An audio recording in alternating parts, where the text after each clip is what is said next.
gentlemen, esteemed guests, it's my pleasure to be here today, and thank you for all sticking around. It's been quite an eventful day so far. There's been lots of information and lots of amazing conversations being had.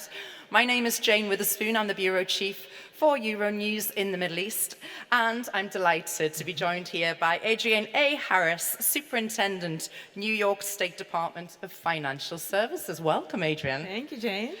Now we're going to get straight down to business, I think. It is great to have you because I would like to hear from you, telling us a little bit more about the broad authority of New York Department of Financial Services and your journey to becoming one of the top regulators in the United States. Yeah, wonderful. Well, good afternoon, everyone.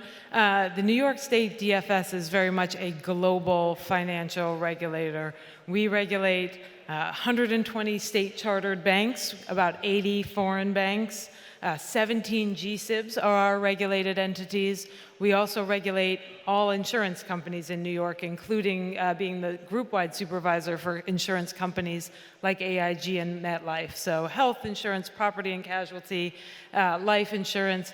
And we are also the only prudential regulator in the United States with virtual currency-specific authority. So where the federal government is still trying to figure out what its framework is going to look like in the US, in New York, we've been regulating virtual currency since 2015. So it's really quite a broad remit that we have at DFS. And I have spent my entire career in financial services, first as a lawyer at Sullivan and Cromwell, then working in the Obama Treasury Department doing cybersecurity, financial reform, before moving over to the Obama White House to manage the financial services portfolio there in the aftermath of the financial crisis. And it was there that I stood up an interagency task force on fintech and distributed ledger technology for the US government, before then going on to found and take public my own fintech company, and then join the New York State government in this role. In this role, you mentioned you're wearing a lot of hats. What is the most challenging part of that for you? Yeah, I think it really is just the broad remit of what we cover. And as I noted at the top, New York, because we are a state regulator, we deal with many very local issues that are specific to New York, but it's also a financial capital. And so in regulating many foreign financial institutions, we really can have a global impact. And we see a lot of the initiatives that we undertake in New York then become the model for initiatives and regulatory models overseas as well. Well, New York DFS was the first institution in the world to regulate virtual currency back in 2015. Walk us through New York's BIT license, and how that has evolved since 2015. Yeah, we really are. I mean, since before virtual currency became popular and sort of a topic of everyday news, New York has been regulating it. We actually have two frameworks in New York, the BIT license and our limited purpose trust charter, which allows virtual currency companies to come in and choose the licensing or chartering framework that best suits their business model. Now, no firm can do business in New York unless and until they are licensed by DFS. And even when licensed, we put in place bespoke supervisory agreements on each company so that we can tailor our oversight to the unique risks presented by each company, its business model, and its products. We also have pre-approval authority for any material change in business, new product offering, and that allows us, again, to make sure our supervisory agreements address the unique risks posed by any particular company. We also examine all of our companies, so once you are licensed, we will come in regularly to audit financials, make sure the technology is working, check the cybersecurity controls. And of course, then, when needed, we have enforcement authority. So where companies run afoul of the rules or present recidivist risk, we will bring an enforcement action. But I think the most notable thing about DFS, especially as compared to most other jurisdictions in the world and the US federal government, is that we have transparent rules of the road that are there to regulate the marketplace. And what we've seen, which I think is particularly germane to this audience, is having that transparency, having those rules has attracted companies to New York. So when you look at investment in cryptocurrency in the US, almost half of it in 2021 was in New York-based and regulated companies, which was twice as much as Silicon Valley and about 8 times as much as Miami. And so we see that having a rigorous regulatory framework in place really does help economic development as well. We were talking backstage and we were saying it's a really exciting time for you to be in this industry. I mean, you've seen it change so quickly, massively so, haven't you? Yes, absolutely. So much has happened.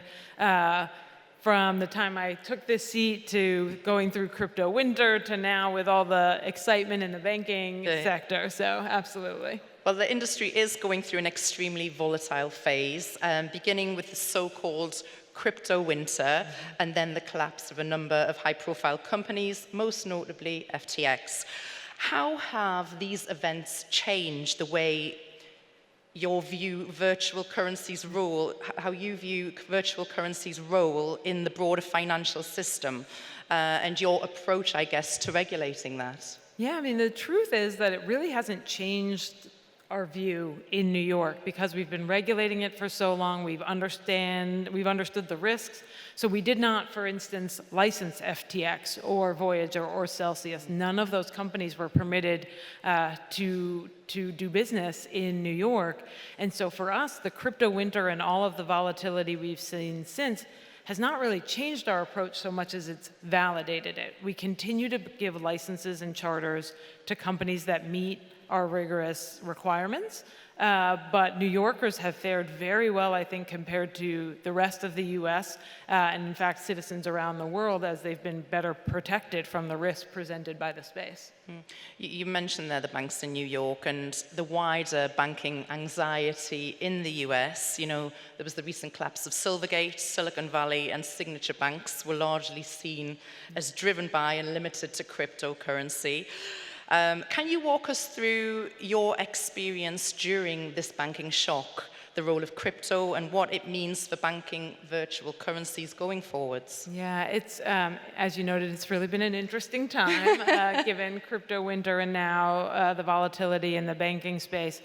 There is this misnomer that the collapse of Signature in particular was about crypto, either that it was the regulators attacking the bank because they were doing crypto business, or because the volatility in the crypto space led to the downfall of the bank. What is true, and I've said publicly previously, is that Signature was perceived as a crypto bank because about 20% of its deposits in March were crypto deposits, corporate deposits, reserve deposits, and other things. And so I think that perception led to a run on the bank, just like we saw at SVB. But the truth of the matter is, when you look at the number, and we saw about 20% of deposits leave the bank on that Friday afternoon in March, the amount of withdrawals that left as part of that run that were related to crypto were about proportional to crypto's percentage in the deposit base overall. So about 20% of the deposit base were crypto deposits, and about 20 to 25% of the withdrawals were crypto withdrawals. So what we saw with Signature, I think, is very different than what Silvergate experienced, is different from what SVB experienced with its sector concentration. In fact, Signature was a very diversified bank that I think suffered from some association risk, but really just liquidity risk, where the liquidity in the bank was not properly managed. And when we saw those deposit outflows, it became very clear to regulators over that weekend that they weren't going to be able to open that following Monday in a safe and sound manner. There's been a flurry of activity in Washington, D.C., to say the least. You know, and I know that you recently testified in front of the Financial Services Committee. Can you give us the kind of cliff note of everything going on in Washington and what you think that federal regulatory structure should look like? Yeah, me and my team spend a lot of time in Washington. Not only did I recently testify in front of House Financial Services on stablecoin, I'm also a member of FSOC, the Financial Stability Oversight Council, and I was elected to that post by all the other state regulators in the U.S. For those that don't know, the FSOC is, of course, chaired by Secretary Yellen and is made up of all the federal regulators. I think there's a lot happening in Washington with respect to crypto. lots of regulators trying to figure out whose jurisdiction crypto falls into, what's a security, what's a commodity, where should the Fed regulate versus the CFTC or the SEC. For us in New York, our authorities don't depend on those definitions. So we have just broad authority over virtual assets. My hope is that there will be a federal framework that comes out of DC in the near future, because I think that transparency is going to be very important for industry. Now we see a lot of regulating by enforcement or just a lot of shutting down of the activity, but I think there's a way to nurture responsible innovation with transparency. I will say, too, with all the bills that come through Congress, because of our experience in New York regulating the space, we enjoy wonderful partnerships with the federal regulators, with members of Congress, and work closely with them to make sure that the bills coming through Congress or any rules that come from the regulators, I think, reflect our learnings and our experience, and leave a place for states to continue to regulate alongside the federal government. So I'm optimistic that we'll have more clarity soon. When you say soon, what are the first steps? Soon in government, Washington time. Washington time doesn't necessarily mean it's happening anytime soon. What are the first steps? I mean, what is the initial step to making this happen then? Yeah, I think the legislative work that's happening both in the House and the Senate is very important. There's a lot of wonderful conversations happening in both chambers, a lot of really vibrant discussion among all stakeholders. So that really is the first step. I think with Republicans leading the House and Democrats leading the Senate, I know that many people are skeptical that something will get done. As I said, I remain somewhat optimistic, but I think those discussions are really critical to making sure that there is a strong federal floor on which states like New York can continue to build, and then there will, as I said, be transparency in the space.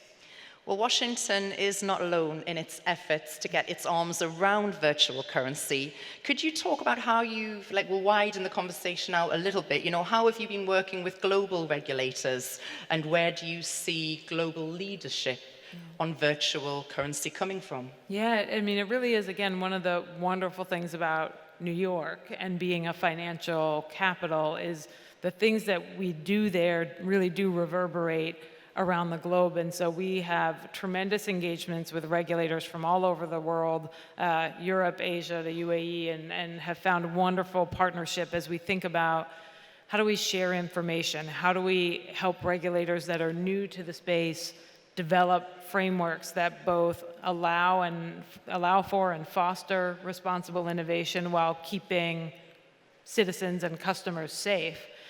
So we have dialogue all the time with regulators, again, from all over the world. We have MOUs, information sharing agreement. There are many regulators with which we share oversight of some of our firms. So if there is one subsidiary in New York and regulated by DFS and another subsidiary, say, in the UK, that the regulators can share information and share oversight so that we're all getting a holistic view of the risk that the firm might present and the opportunities that might be there as well. So I think that engagement for New York really does position us as a global leader, but we are eager to have more partners and building on that all the time.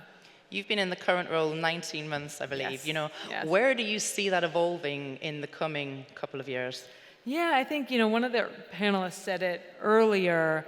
I think increasingly we see more traditional financial services firms coming into the crypto space, the distributed ledger space. And so I think there'll be quite a bit of diversification in the companies engaged in that space. I also think there's been so much attention on crypto, less attention on blockchain, on distributed ledger more generally.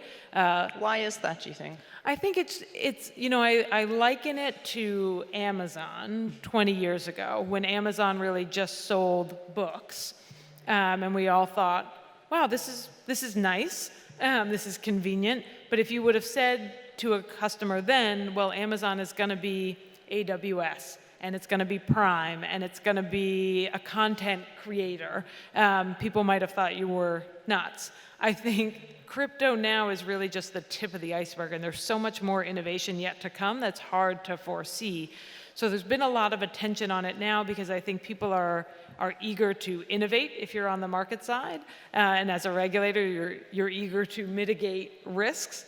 But I think there will be more tokenization of traditional assets. I think there will be more on smart contracts. I think there will be more about digitization of information and information ownership to come from this. So I think there's still so much innovation yet to come, but I think it's important for regulators like me to be sure that we are staying close to that innovation, making sure that we're protecting markets and consumers and firms while not front-running the innovation so that we're not hampering it.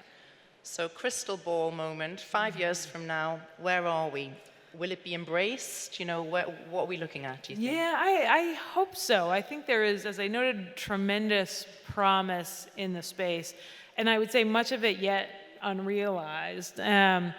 You know, we have lots of firms that come in and talk about financial inclusion. When we think about the traditional banking sector, it's left out quite a number of populations, but the proof isn't really there yet for virtual currency and digital assets when it comes to financial inclusion. So I hope there will be much more development there. As we think about regulation of information, so think outside of financial services, how do we use blockchain and distributed ledger when we think about the next internet and how we're sharing information, how we're transacting, how we're trading cross borders.